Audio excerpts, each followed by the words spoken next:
I'm in North Oakland with Tina Kukielski. Kukielski.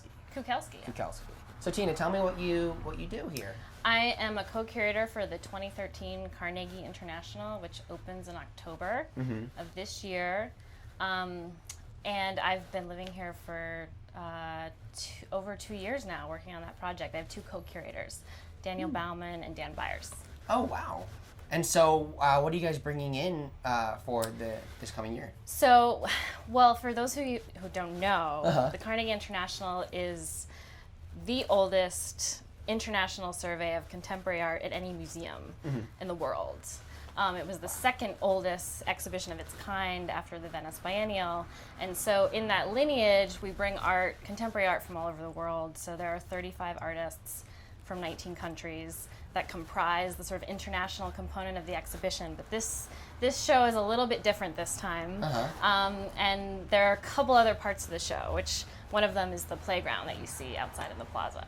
Are these current artists, or they're just artists? There are 2 deceased artists, but otherwise 33 of the 35 artists are living, and they come from, almost 20 different countries around the world. Oh, wow. So it's all current art, though. I mean, like, it's all... I think we have 15 new commissions, so that'll be, like, never-before-seen art that's being made for our show, and then otherwise it's mostly new art. There are a couple of these historic figures, so there's work that is not brand new, but that will related. be yes, exactly. And then the playground is really cool too. The playground is awesome, and it's under construction right now, but it will be opened sometime in May, and it will be up through the summer, through the run of the International, which is officially October, through March of next year, and we hope that it could have as I was saying earlier, a continued life for the plaza outside of the museum. Is it considered is it one of the pieces of art, or is it just... It is considered part of our International, and it is designed by a playground designer from Switzerland. Oh, wow. So it's not designed by necessarily a contemporary artist, but it is an integral part of our show, and really a way for us to kind of connect to the community of Oakland through the front facade of the museum. It's like a gateway that interacts. It's like it's really, it brings people in, and it's part of your face. It's like the face of the Carnegie in a way now, because that's what people see. Yeah, we love that it's kind of, we have our Henry Moore sculpture, we have our Richard Serra, and then we have our Losey Worm playground. And so there'll be one other component of our show that'll be on this front plaza, which is a big sculptural installation by Phillida Barlow, who's a British sculptor.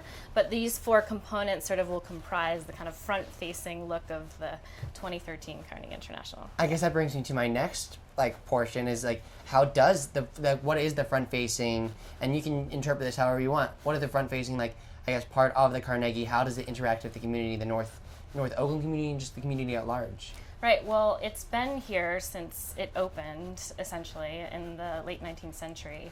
And of course, Oakland was a really different community at that time. I think actually where the modern wing of the museum is, which is just behind us, was only built in the 1970s. So there actually used to be a neighborhood here. Really? Yeah. And of course, as the 2 universities have grown, there's become a lot more institutional buildings and structure that have developed this neighborhood. But I mean, as you see, people are just walking back and forth because you have Pitt on the one side and Carnegie Mellon on the other. So I mean, the museum is very purposefully sandwiched in between. And I sometimes wonder about that. I sometimes wonder if this museum is sandwiched in between, or things grew around the museum. Oh, sure. Yeah, I'm sure it was the other way around. I don't know. Yeah. I don't know about any. Yeah, but I mean, it's still really cool. Is the museum connected to the music hall also? The museum, the music hall. Well, it's the Museum of Art, the Museum of Natural History, the music hall, the lecture hall, as well as the Carnegie Library are all sort of part of this complex. Oh, wow. And at one time, you could walk from the library to either the museums or the music hall. Yeah. Those interior passages now are only available to staff members that have badges where they can swipe, but you can sort of walk around to the various entrances through the outside. But I actually really love that this building is really kind of a palimpsest of these various different buildings that have sort of different missions, but all fall under the umbrella that Carnegie designed for them, which is to be an educational and cultural center. I love how it's all just culture and every different kind and how it's all connected. Yeah, I really love that also. Yeah. You don't really see that anywhere else, also.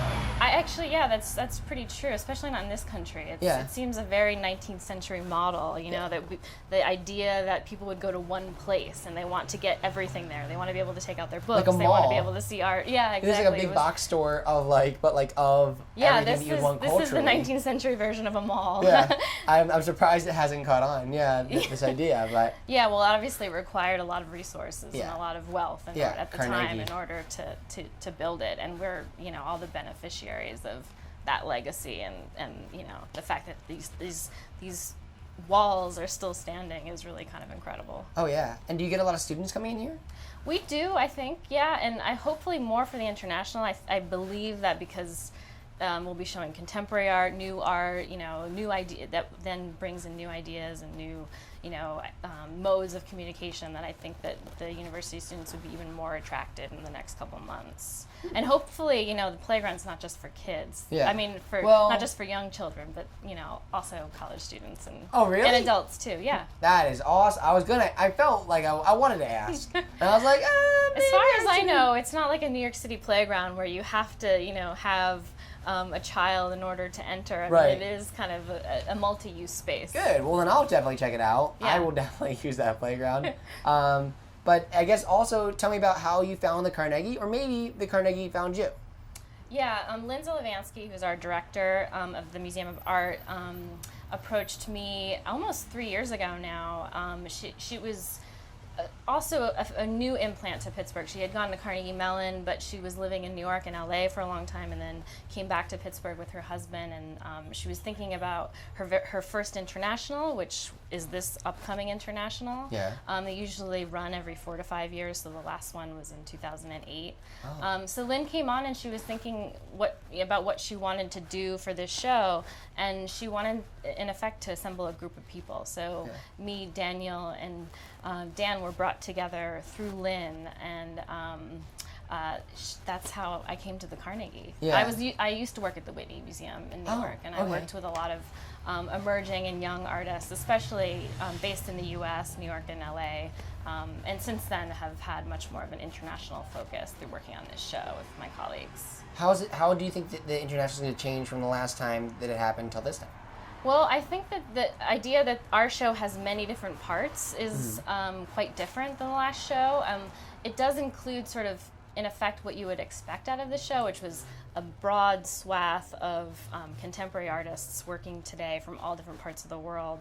But then because we've also brought in this element of play and the playground, that's actually going to be a theme that runs throughout the entirety of the show. And there's a part of the show which is about the history of playground design in the 20th century, which will be inside. As well, we're also doing a project about the museum's modern and contemporary collection. So actually, we just started this week reinstalling that, and that is quite different than what they've done in the past internationals. Usually, the international takes over all of the exhibition space. Right. And so we've decided to keep a portion of the collection on view, and we'll actually be rehanging it with an eye to thinking about the trends and, you know, styles of art that we see in contemporary art today. So it's sort of a bit of like a looking back and thinking about that legacy and how that exhibition has actually built the collection of the museum. Do you know about how, I guess, the Carnegie do they throw events for the community of North Oakland, or does North Oakland use the Carnegie for events? Well, that is actually the sort of fourth component of our show, which is what we're calling an engagement with the city of Pittsburgh.